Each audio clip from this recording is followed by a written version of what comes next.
Welcome to Conversations Live. For more than a decade, we've brought you the best in books, entertainment, and current events. When the movers and shakers of the world have something to say to you, they say it to us first. And now, celebrating 15 years of broadcasting, here's your host, Cyrus Webb. And welcome back, everyone, to Conversations Live. I'm your host, Cyrus Webb. Glad you all could join us once again, whether you're tuning in on the radio dial in Mississippi at WYAD 94.1 FM. We welcome you all back to our program. Also, those tuning in to our online affiliates around the world, including Entertainment Radio and our good friends at iHeartRadio. We're glad you all could be with us as well. I was just saying to my next guest, award-winning author and poet Joy Elan, that we've kind of become a ritual every year now, her coming on the program, especially during the month of April, to talk to us not only about her love of words, but what it's been like for her to share that with other people. You know her because of books that she's written, such as Silence is Not Always Golden, The Power of Spoken Word. But also, I remember when I first introduced myself to Joy was with her book, Signs of Life, Past, Present, and Future. We're going to talk to her about that, what it's been like for her to look at her past, where she is today and where she wants to go, and what it's been like for her to share that with all of you. But Joy, hello to you, and welcome back to the program. Hey, it's great to be back. It is always great to speak with you, Joy. And it was so funny when I was prepping for this segment. It's so ironic that the very first book you and I discussed was Signs of Life, Past, Present, and Future, and now we've kind of built up, right, this past of ours, being able to have you on the program. What has it been like for you, Joy, to not only see the way that your words have touched people since that book, but also how you've grown as an artist since then? Oh my gosh, the journey has been amazing. Like right now, I published that book almost 7 years. This year will be 7 years ago. So for 7 years, as you said, I've grown, I've evolved, and it's just to look back. Like I like to post Throwback Thursday on social media, different things, different performances that I've done, different books and articles that I've written. I'm like, wow, I have come a long way since the first book. And it's great because you don't always want to stay in that box. You want to evolve. You want to stay relevant as well. So to grow as a writer and even as a poet, like a lot of my poems that I even wrote back then, they're still relevant now because we're still dealing with the same social issues. So nothing has changed. So it's great to see that my work is relevant. Right.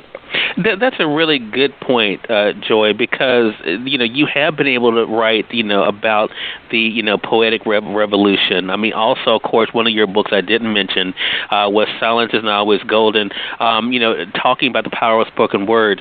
I mean, what has it been like for you to be rewarded for that power of spoken word? Because, one of the poems that you have written that has gotten a lot of attention, I think, that has really empowered people as you kind of look back is that piece, I'm a Survivor. So what has it been like for you to use that power of spoken word to speak to the world? It's a great way to kind of teach history. It's a nice way to start a conversation, start dialogue, bring awareness. It's not it's not like, confrontational. So to use that poem to teach Black American history is very empowering because it's not really being taught in the schools or it's not being taught past Martin Luther King and Rosa Parks. So it's great to be that voice of, okay, well, what does she mean by certain tree bore strange fruit? Well, it's great to use all these metaphors for people to think about, well, what does she mean by that? What is she talking about? Let me now, before you had the library and encyclopedia, but now you can Google it and say, well, what is strange fruit? Oh, it's a song. Or, what is lynching? Or what do you mean by but we have to hide information? So now it's great to bring that into the forefront and teach not just adults, because sometimes even adults don't always know our history, but even children. Right. So it's a great way to address those issues. And that poem, like you said, that poem is still relevant today because we're still dealing with American history. And whenever I perform it, people are just so in awe. And so I love the fact that poem, which just came to me, is probably one of my most signature poems. Right. And to have your work recognized and to have people say that your words touch them has to be a great feeling. You mentioned earlier, Joy, about the journey. And, of course, one of the things that you've kind of branched out in, because people have gotten to know you for poetry, but in 2016, you ventured out into writing a novel, Life is a Canvas. Did you feel as though with that project that you were adding another layer to who you were as an individual and as an artist? Yes, because I got tired of being called Joy, the poet, Poet Joy Elan, and I'm like, no, I'm a writer, and, like a musician, you can play different instruments, but if people, like, most people know for his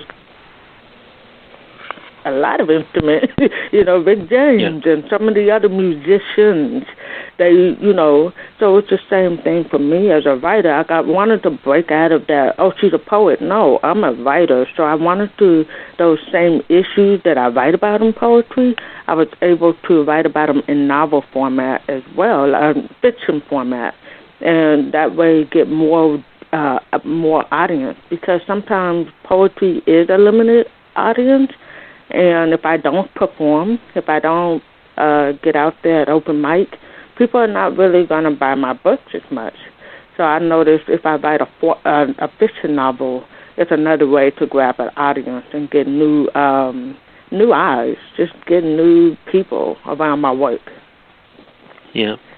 You mentioned, Joy, social media, and you mentioned doing the Throwback Thursdays. It's become a popular thing online. Talk to us about social media and how it has allowed you to get outside the Bay Area when it comes to sharing your work. The social media platform, oh, man, that was one of the best ways for me to reach out. Poetry, fortunately, the best way to find out where are the open mics. I live in Oakland, which is like 20 minutes from San Francisco. So I was able to see where other cities were having open mics, and I was able to contact people and say, hi, I noticed you have an open mic. If it's on a weekend, sometimes I fly out and fly back home the next day. And so social media has helped me to travel, as well as also meet my audience. Sometimes readers contact me, they'll find me or email me, and I'm like, wow. Like I had someone from Australia read my book, and they emailed me, and I was like, wow, you read my book in Australia? So it's great to know that you can connect with the audience and people. You don't have to do that fan mail like back in the day, So social media is a great way for people to share your post, get a wider audience that you can't get just from, being local. Yeah, for sure. I totally agree. And which is why it's so important, I think, Joy, for people to avail themselves of those opportunities.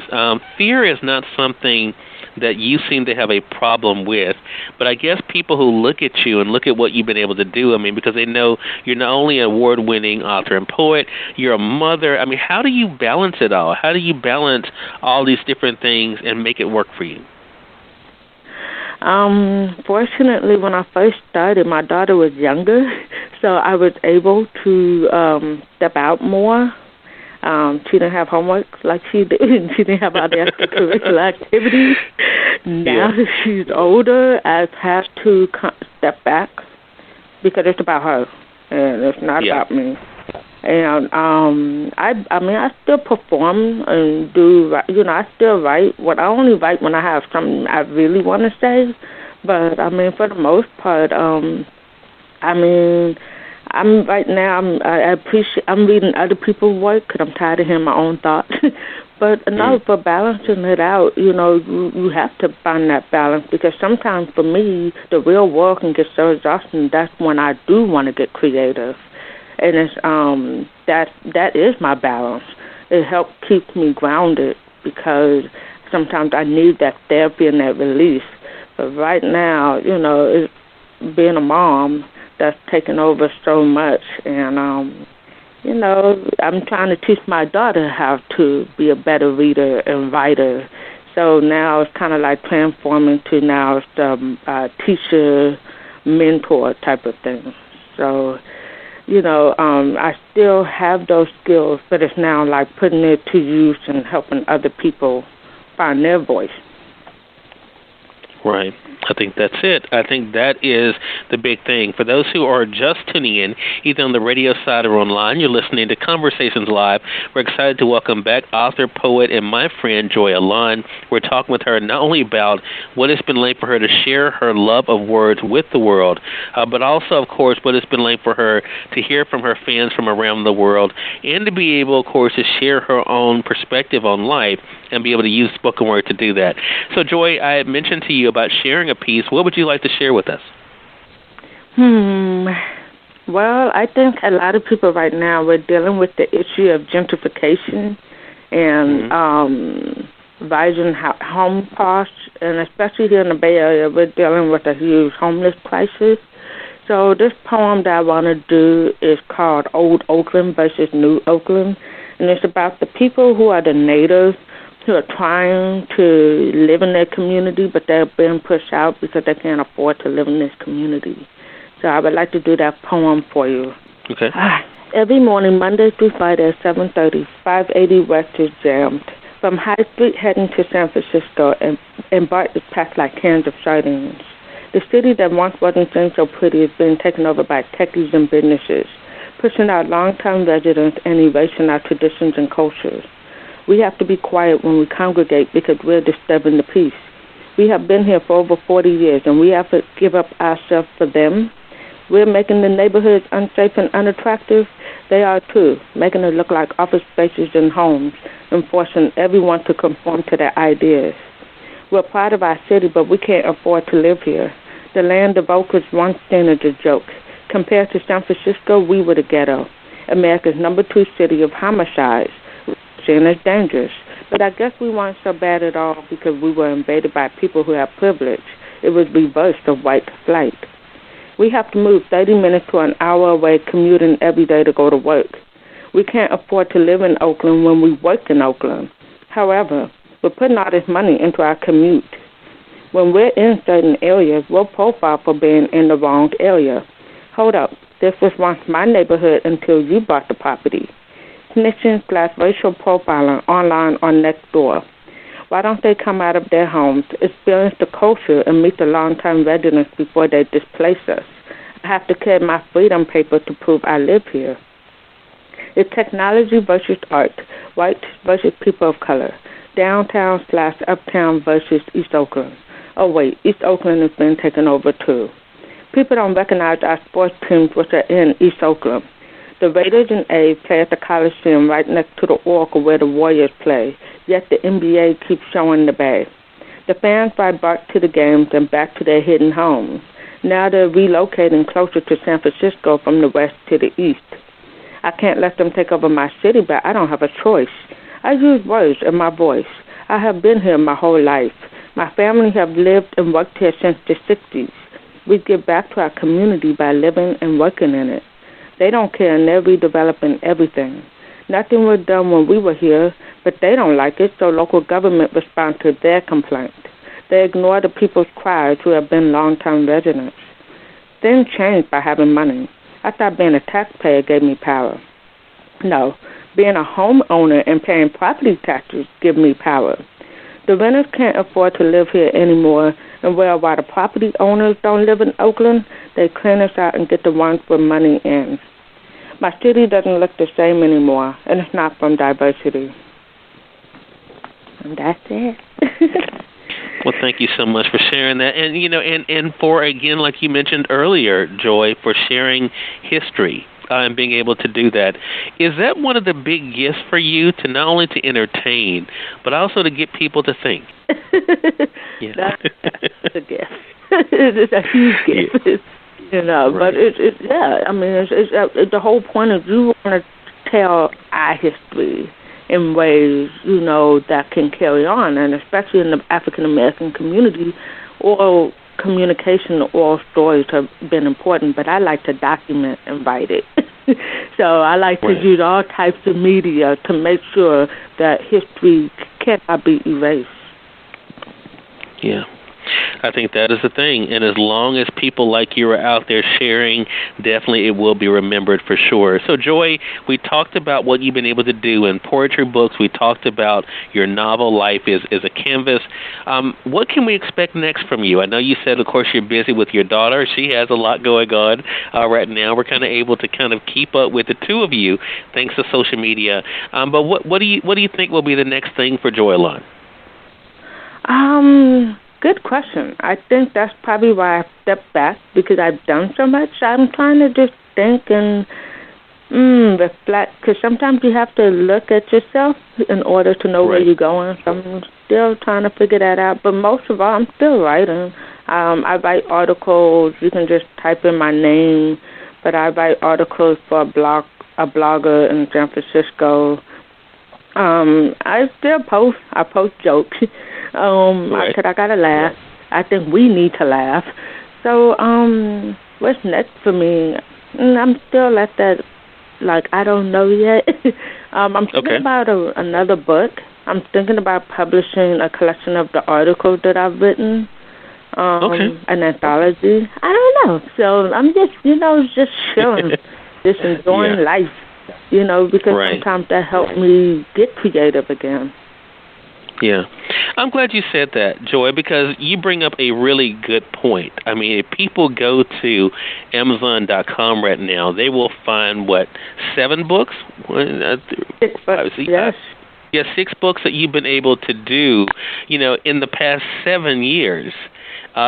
So you definitely have a lot of content out there for people to be able to enjoy. I know the last time that you were on with us last year, you even mentioned about tailoring some of your poetry for a younger audience, being able to use your creativity to stretch that way.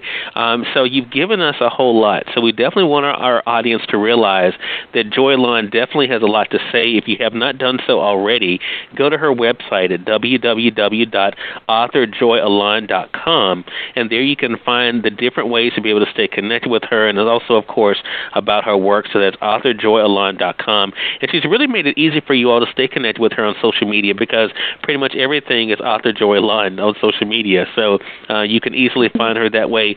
Last thing I want to ask you about, Joy, and again, we appreciate being able to have you back on, and now to have you with the iHeart Radio audience as well. But what advice would you give to people out there who may feel as though they have something they want to say, but aren't sure if they should say it? What advice would you give to them? If you have something to say, but you're not sure, you should say it anyway. I try to be polite when I say things, even though it could hurt someone's feelings. But we're in a time where people are very sensitive, and it's like, you're sensitive because I'm telling the truth. So at a time, don't put people on blast, but at the same time, if you feel you have something to say, even if you may not want to say it out loud, even write it down. You never know how you may need to go back to that and say it. But please do not shut yourself down, because I think that's what's going on, and people are afraid to say what they want, especially in the age of social media, where people are outing themselves in a way where it could get them in trouble. But I think if you're standing up for something that's not right, do that. Please do that. We have to stand up for inequality or whatever it may be. We must do our part. We can't rely on the government to do anything. It has to start with us. So if you want to change, not to sound like Michael Jackson, but if you want to change something, it has to start with you. Yeah. There you go. And you're hearing it from someone who definitely knows firsthand. So, again, make sure you're staying connected with Joy. Again, find her at authorjoyelan.com. Joy, congratulations to you on all that you've been able to do, and looking forward to our next conversation together. I and I'm looking forward to it. And happy National Poetry Month. And everybody take a moment to write something. It doesn't have to be long, but write something, a few sentences. That can be a poem. That can be a poem, right. And you can definitely share it with the world in so many different ways. And again, Joy is proof of that. And we thank your audience for tuning in to another great segment of Conversations Live. If you all came in late and missed part of the conversation with Joy, don't worry. Thanks to our online friends, you all can catch the replay right as we go off the air. The link is already available through our social media sites. So head over to Facebook.com/CyrusWebb or go to Twitter.com/CyrusWebb. If you click on the link there, you can listen to the show completely for free and share with your friends from there, too. Until next time, I'm your host, Cyrus Webb, saying, as always, enjoy your day, enjoy your life, enjoy your world. Make sure you take out time to enjoy some good music as well as a great book. Thank you all for choosing Conversations Live today. You all make it a great one.